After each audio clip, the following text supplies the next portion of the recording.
a evolução e a origem das espécies em 15 minutos. Eu acho que 15 minutos é mais que o suficiente para falar desses dois temas.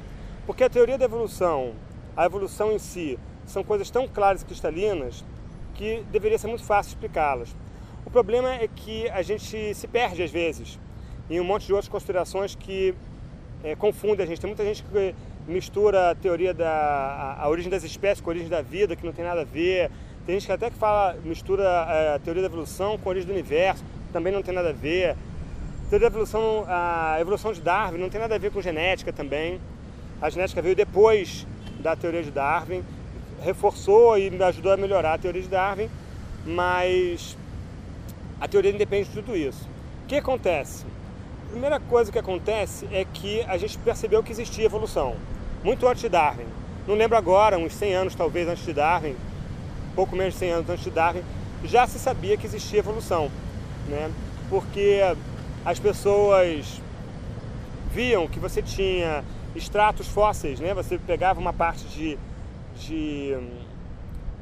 sedimentação, de vida que ficou presa lá em sedimentos, em calcário, etc. E tem um monte de bicho com uma determinada aparência. Na camada seguinte não tem mais, você percebe isso muito bem nós humanos, que você não vê crânio humano numa camada profunda, mas você vê crânio parecido. Conforme você vai subindo, você vai vendo fósseis cada vez mais parecidos com os animais modernos. Você tem camadas que estão repletas de animais que somem nas camadas seguintes, né? A evolução se percebe, você percebe no dia a dia a evolução, que seria o que? A variação das espécies, né?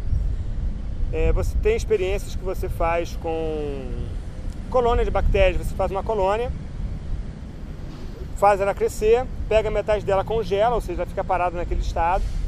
A outra metade você deixa reproduzindo, deixa passar uns meses, pega, separa metade, congela, e você vai tirando fotos assim dos estados evolutivos daquela colônia de bactérias. E dá para notar que elas mudam, né? Tem experiência, os caras fizeram isso por... Vou ver se eu acho o link e coloco lá aqui embaixo. Por alguns anos já dá para notar uma evolução daquela espécie, né? Se não houvesse evolução, a gente não precisaria modernizar nossas vacinas. Você faria uma vacina e pronto, acabou, né? Você vê a evolução artificial, a seleção artificial nos cachorros, né? Cachorro, vaca, que foram evoluídos por nós, vamos dizer assim, né? A gente cultivou aquelas raças, mesma coisa vale para milho, para as coisas que a gente começou a plantar, arroz, milho, que a gente começou a plantar muito cedo, há uns 13 mil anos. Então a evolução é um fato, já é a primeira confusão que as pessoas têm de vez em quando. Darwin não inventou que havia evolução. A gente já sabia que havia, mas só que ninguém explicava como ela acontecia, por que ela acontecia. E a evolução, aí tem uma grande sacada do Darwin, que a evolução produziu a grande variedade de espécies que a gente vê hoje no mundo. Ele percebeu isso como? Vendo naquela viagem que ele fez naquele navio Beagle, que ele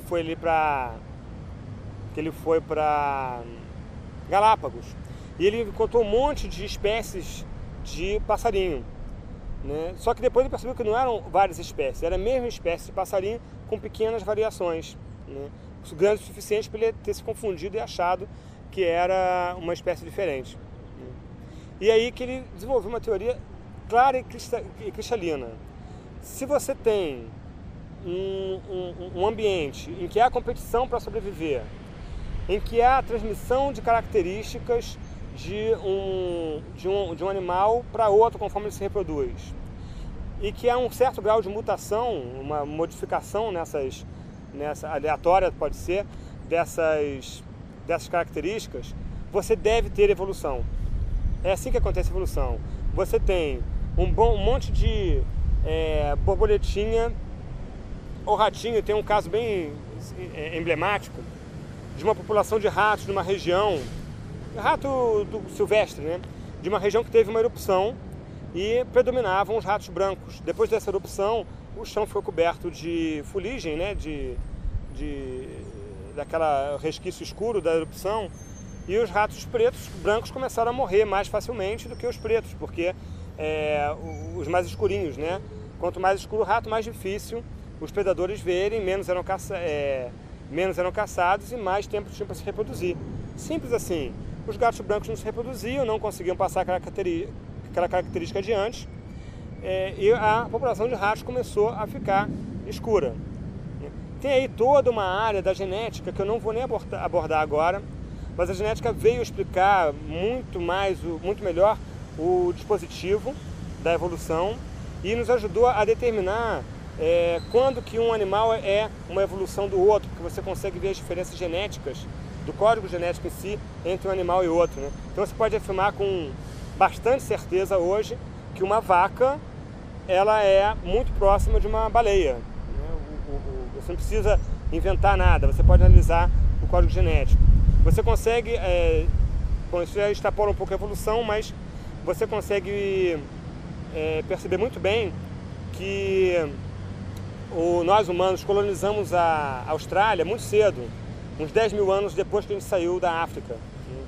Como? Você analisa as diferenças genéticas entre as populações, né? Você consegue até dizer que houve interferência, que houve cruzamento entre escoceses e chineses há muito tempo, através de traços genéticos que são únicos a cada etnia humana. Então, a evolução é basicamente isso, enunciando para ficar mais claro o que é a evolução. É um fenômeno que a gente observa em mosquito, em fósseis, em grandes classes de animais, né?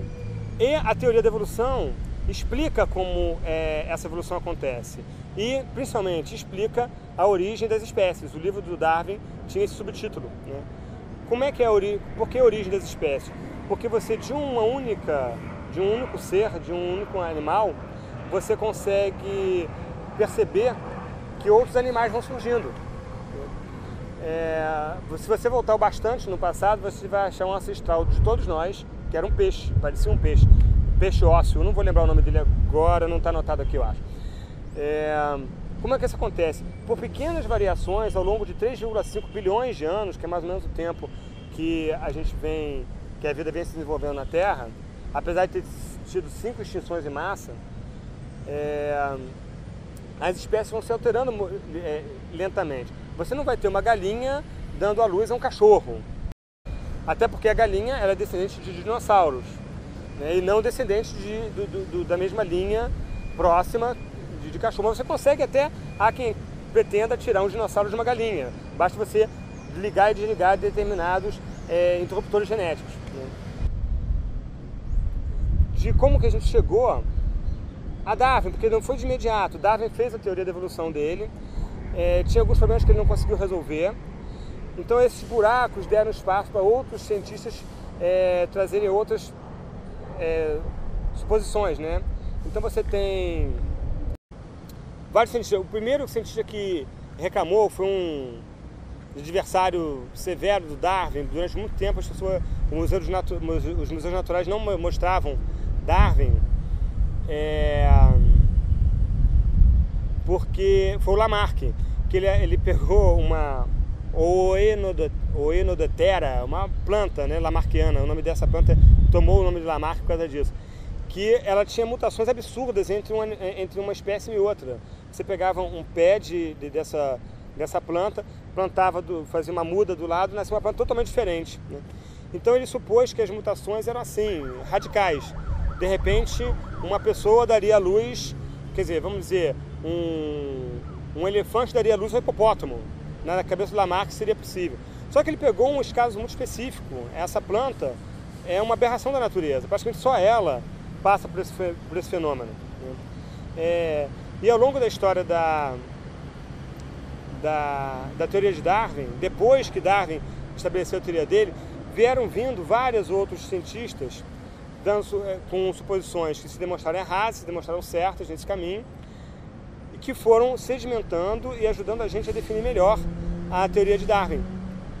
Isso daí vem o neodarwinismo e a teoria da evolução como ela é hoje, que é bem diferente do que a formulação de Darwin. E cada passo desse foi nos mostrando, como a arqueologia, mostrando os fósseis em camadas, o método de datação de carbono 14, que não existia na época de Darwin, veio dar mais algumas confirmações, né, tirando algumas dúvidas, né? E a dúvida principal do Darwin é porque ele não conhecia a genética, ele não sabia por que dispositivo um animal passaria suas características para o outro. Hoje a gente sabe muito bem, veio Mendel, uns 30 anos, eu acho, depois de Darwin. Quer dizer, Mendel também não conhecia o gene, ele descobriu o dispositivo de herança genética, que na verdade não se chamava de gene na época. Que o gene foi descoberto depois, quando a gente começou a ter microscópio potente o suficiente para ver dentro das células e analisar a cadeia de ADN. Mais tarde ainda, já agora no século XXI, ou foi no final do século XX que fizeram o sequenciamento do DNA humano, que seja, quando a gente conseguiu sequenciar o DNA humano, a gente percebeu um monte de outros dispositivos, como exatamente um gene pode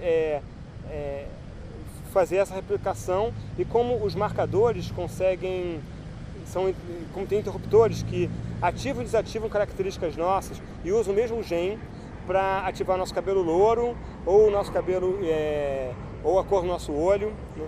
E às vezes o mesmo gene define várias coisas diferentes dependendo do interruptor que interage com ele, né? Então, ao longo desse tempo todo, a gente foi confirmando as teorias de Darwin, e hoje é verdade, você aplica a teoria de Darwin em coisas que não são orgânicas. Você tem jogos como Life, que simula as condições as leis, né, da evolução de Darwin, e acontece exatamente o que se espera. Os organismos vão se desenvolvendo, vão sofrendo mutações e vão crescendo em quantidade. Os que não dão certo desaparecem, os que são mais aptos permanecem. Eu acho que isso fecha bem o assunto. Fechou.